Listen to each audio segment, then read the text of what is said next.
Okay, now let's talk about traditional halibut fishing. It's kind of a map of the Salish Sea and outer coast. Talk a bit about macaw, and then another example that's haida. The broad methods are pretty common from here all the way up through southeast, meaning like the design of the hook and the way that was fished is pretty shared. So it's kind of interesting shared technology. I'm going to jump over to two videos and play those, and then we can talk a bit about it. So let's see. I'm going to pause and come back, see if this works. Okay, let's give this a try.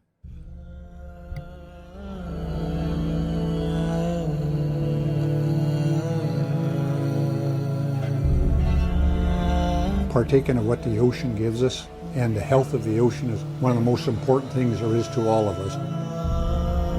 We've done it our whole lives from generation to generation. One of the enjoyments of the world is one, being with your family, and the other is having good food to eat. I mean, the whole family gets to enjoy it. We take active part in the fishery, and it's a way of life. It's important that it stays healthy. That's the most important thing.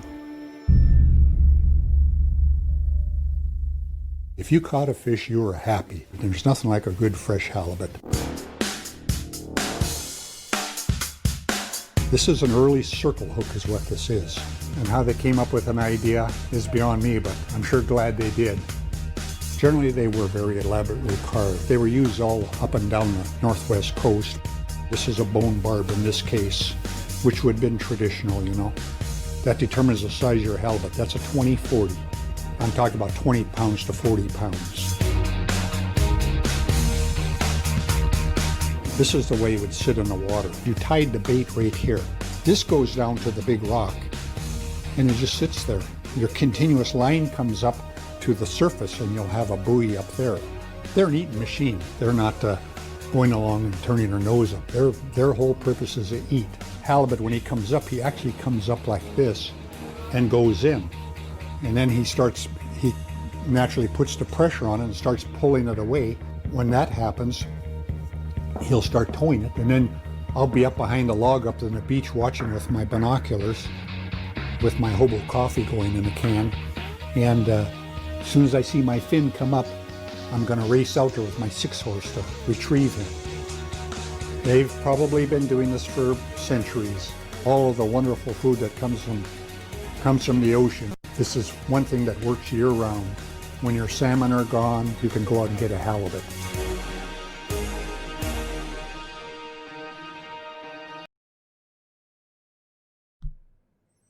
Okay, so that's a bit from haida. Now we're going to look at a macaw example of creating a hook using a little bit of a different style, a little bit of a different technology. So kind of a mix of tradish and modern materials. So rather than using cedar, here we're using some brass or some metal. To be making some traditional macaw fishing gear today. This is called a Halibut. The design of this hook is very old. It's thousands of years old, and it's used widely up and down the coast of North America for fishing. We're going to test this hook out in our fishery to see if it's better at catching halibut and lingcod and not as many yellow-eye and canary rockfish, which are endangered right now. So I'll hold this up close so you can get a better look at it. I'm going to be starting out with some 1/4-inch brass rod. The first hooks, some of the first hooks that were made by the macaw out of metal.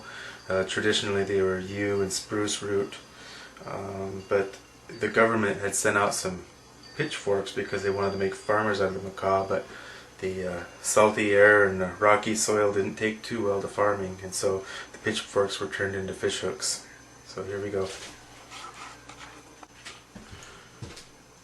The first thing I'm going to do is thin the hook so it matches the size of this other hook here. And I don't have a grinder, so I'm just going to use a Makita.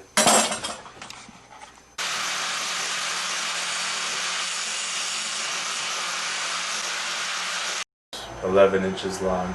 This one's cut about 12. The next step is I matched the two up pretty well.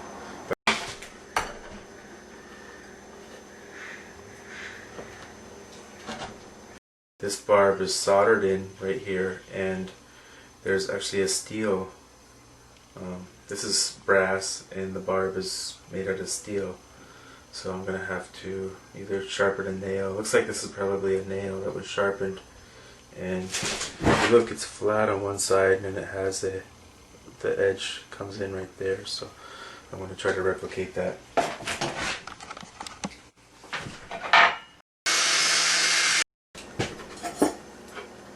You need to make it look like this. So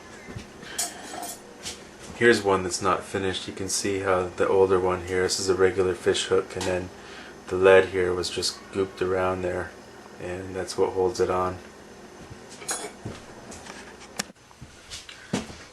The remake that I made took me a while to figure out how to do the windings on it, but looks like it would work. Maybe we'll go try this thing out next. Well, I just got done drilling a hole in the Chibut right here, and it's about a 5/64 drill bit is what I used to go through there. Okay, that was a bit about like one example, the cedar example, and then a modern metal example.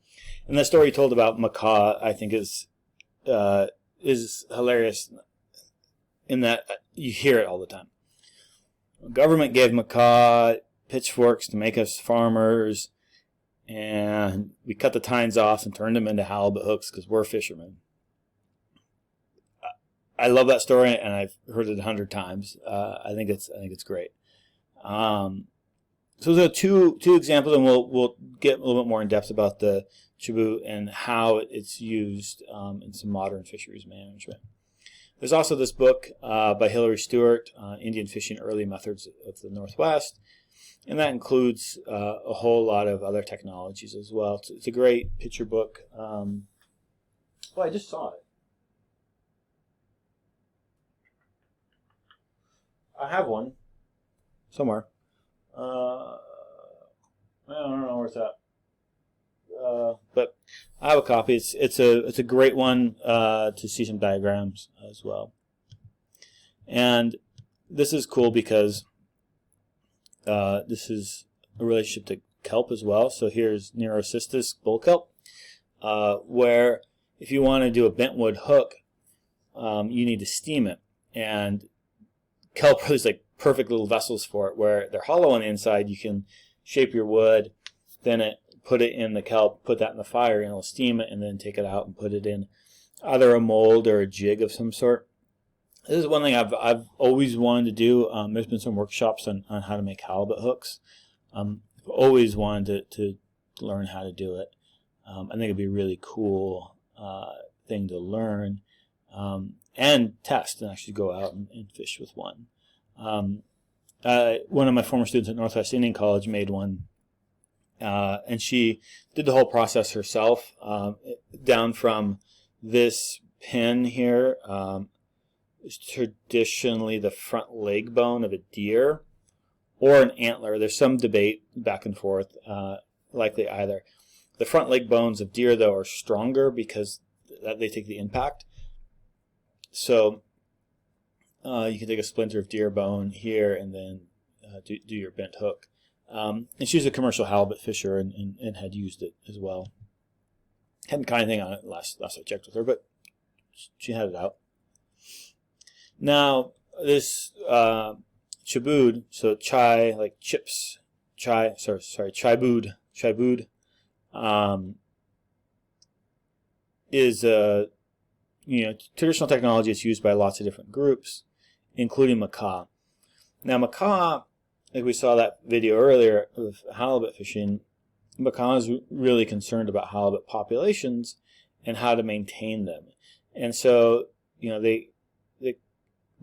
both the non-native and the native people involved in their natural resource department, kept hearing, well, what about traditional halibut hooks? What about traditional halibut hooks?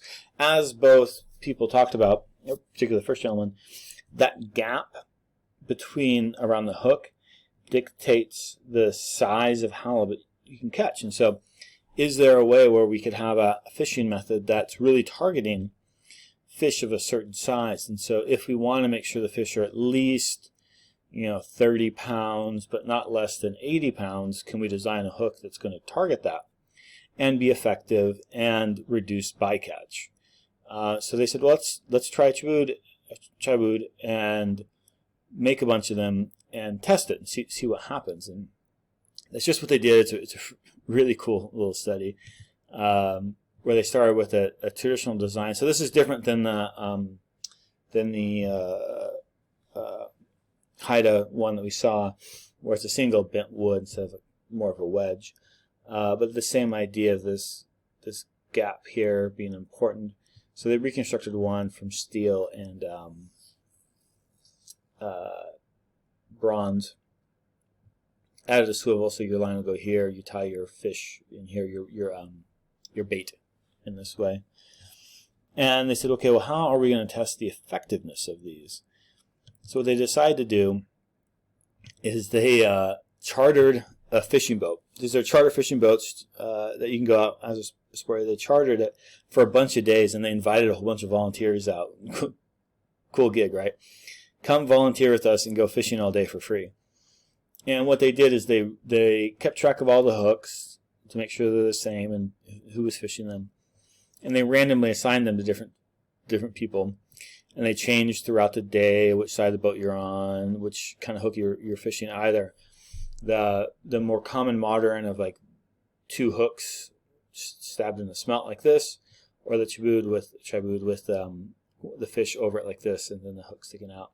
And they rotated around, like I said, to try to randomize as much as possible. A lot of folks had no fishing experience whatsoever. They just thought it would be cool to go out. Some did.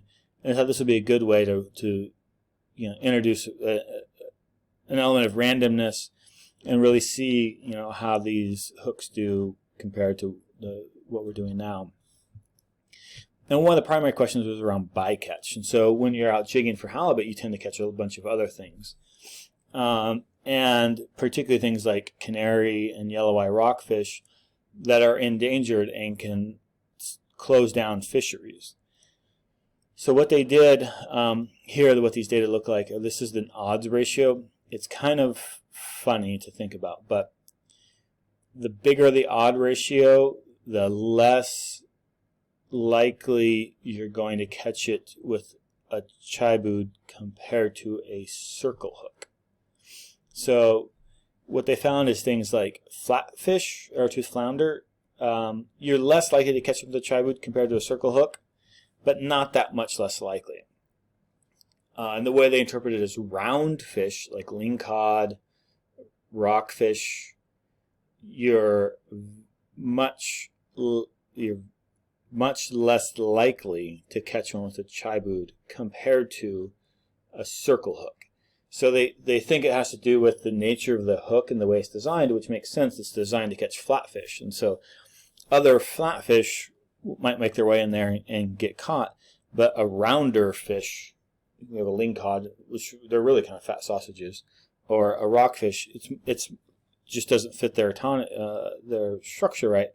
And you're much less likely to catch those compared to the standard circle hooks. And so they made an argument that it greatly reduces bycatch, particularly about 7.5 times less likely to catch bycatch, which is pretty interesting. Which is really good because there's overlap between halibut and endangered species, and our seasons and regulations are often driven by the desire to prevent bycatch of that endangered species. bycatch meaning things you catch that you don't intend to that frequently go over the side dead. And then for halibut themselves, you can look at this histogram of the fish caught, the distribution of them caught, where circle hooks are in black and the Halibut is gray. And with circle hooks, they did catch a number of larger fish. Now the Halibut, they did catch one smaller fish. And they attribute that to, well, we could change the sizing of the Halibut a bit and like tweak it. But in general, they tended to center more. The data were more centered, where the circle hook data are spread out more.